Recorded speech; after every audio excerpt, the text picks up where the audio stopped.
Namaskar and welcome to my channel, Kundali, Understanding Horoscope the Vedic way. Today's topic is Rashi Bhed. In my video on Kundali fundamentals, I mentioned that there are 5 components to a Kundali. In my previous 2 videos, I discussed sthaan vichar and grah vichar. The third component is Rashi Bhed, which I will discuss in this video. Rashi, as you may know, in English is zodiac sign. So, Rashi Bhed is zodiac sign analysis. It plays a very important role in reading a Kundali and making predictions. In discussing Rashi Bhed, I will talk about 12 Rashis, the planets that own them, and their properties. I will also show you how to determine your own Rashi from your Kundali. Additionally, I will discuss how to figure out when to travel, when to move into a new house or do grih pravesh, etc.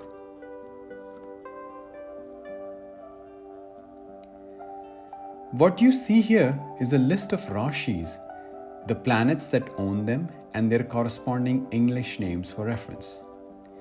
Also, pay special attention to the numbers assigned to each Rashi in the first column, as I will discuss their importance later in the video.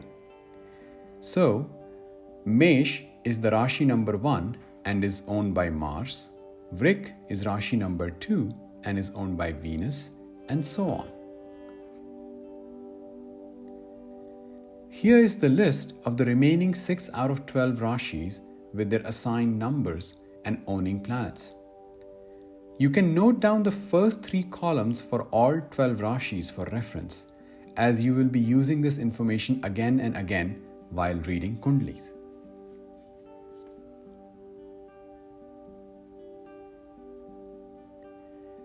In my video on sthaan vichar, I showed you how a Kundali is divided into 12 sthans. For your reference, I had them numbered 1 through 12, as you can see here. I did this just to explain the concept of sthaan numbering. An important point to note here is that this numbering is fixed. The sthaan numbers remain the same in every Kundali. So in the real world, Kundali sthaan numbers are not displayed on the Kundali chart. But you must have seen the numbers written on a Kundali. So what are those? Those are the numbers that are assigned to the 12 Rashis that I showed you in the previous 2 tables. As you see in the Kundali on the right, the numbers in blue are the Rashi numbers. So when you see number 5 in the first sthaan, it means that Singh Rashi is in the first sthaan.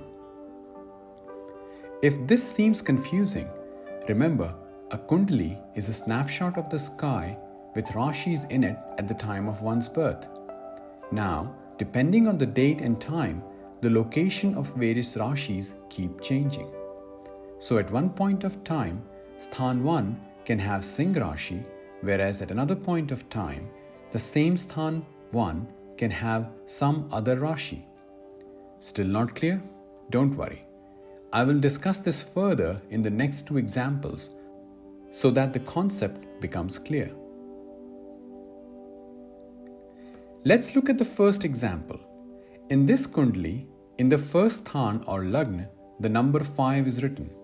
This means that Rashi number 5 or Singh Rashi is in first sthaan. Hence, this is called Lagn Rashi. The owner of this Rashi is called Lagnesh, which in this example is Sun. So to summarize, in this Kundali, Lagn Rashi is Singh and Lagnesh is Sun.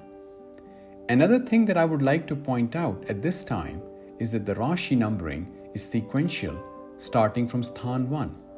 So, if sthaan 1 has number 5, then sthaan 2 will have number 6, sthaan 3 will have number 7, and so on till number 12, which in this case is the 8th sthaan. After 12, the Rashi numbering restarts from 1. So sthaan 9 will have number 1, sthaan 10 will have number 2, and it will go on till sthaan 12 to complete the circle. Here is another example to illustrate the numbering scheme. Try to practice yourself which house is owned by which planet.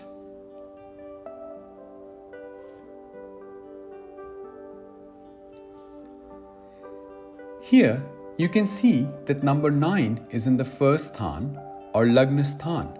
So Lagn Rashi is number 9, which is Dhanu.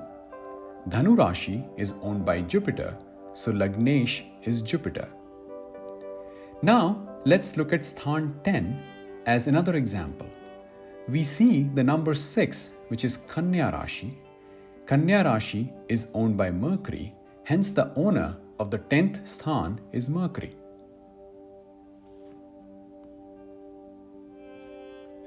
To summarize what I just discussed, sthaan numbering is fixed and not displayed in standard Kundali. Rashi keeps changing based on time and place of birth. The numbers seen in a Kundali are the rashis occupying that sthaan.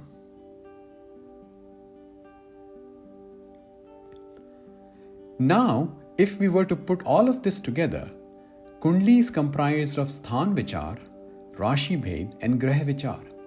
Sthaan vichar shows the 12 sections of the sky it is divided into. Rashi Bhed tells us which Rashi is sitting in a sthaan. Grah Bhed tells us which planet or planets are present in each section of the sky. We combine these concepts to read a real-world Kundali. Let's look at such a real-world Kundali.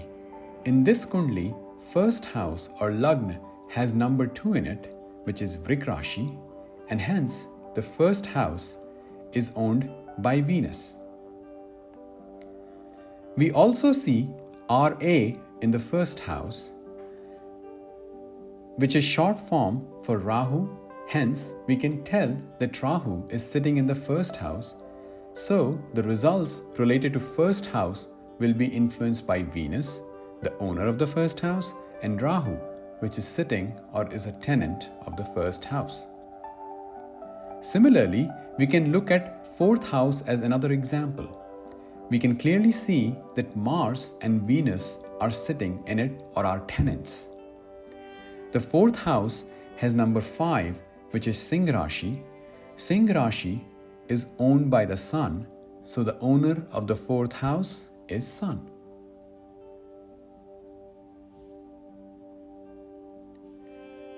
Now, let me talk about the meaning of Rashi when people talk about it in general conversations. I have just described 12 Rashis. Which Rashi is your Rashi? The answer is, your Rashi is the Rashi in which Chandrama resides. Let's take an example of the Kundali in front of you. Look at where the moon is. It's in the 5th house. What is the Rashi in the 5th house? It's the number 6 or Kanya. So your Rashi is Kanya.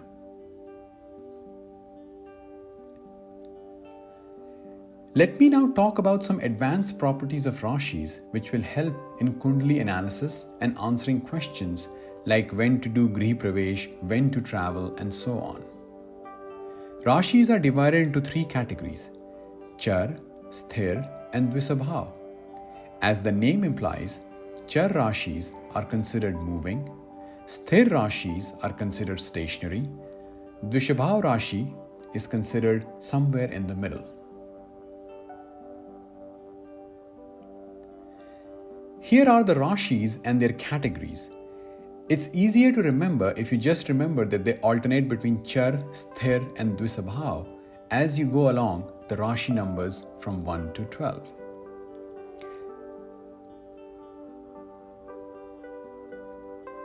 Why does this matter? Let's say someone asks, when should I do Griha Pravesh? To figure out the appropriate time, check in a patra when a Sthir Rashi is prevalent.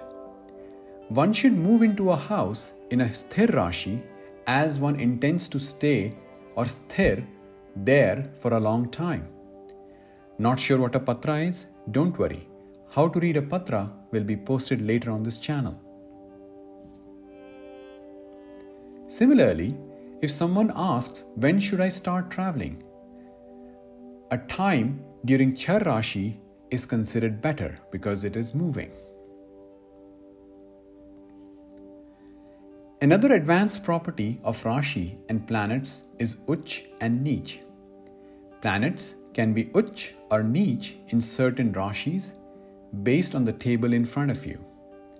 Uch and Neech don't translate appropriately in English, but Uch can be considered better and Neech can be considered worse. So, for example, Sun in Mesh will give even better phal or results compared to being in any other Rashi. Similarly, Sun will be worse in Tula Rashi compared to being in another Rashi.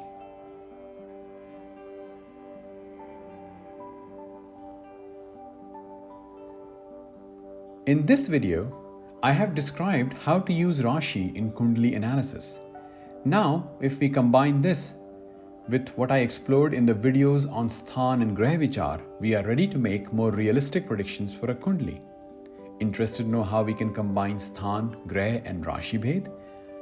Check out my video on Faladesh, Kundali prediction in English, example 1, using sthaan, grah and Rashi vichar.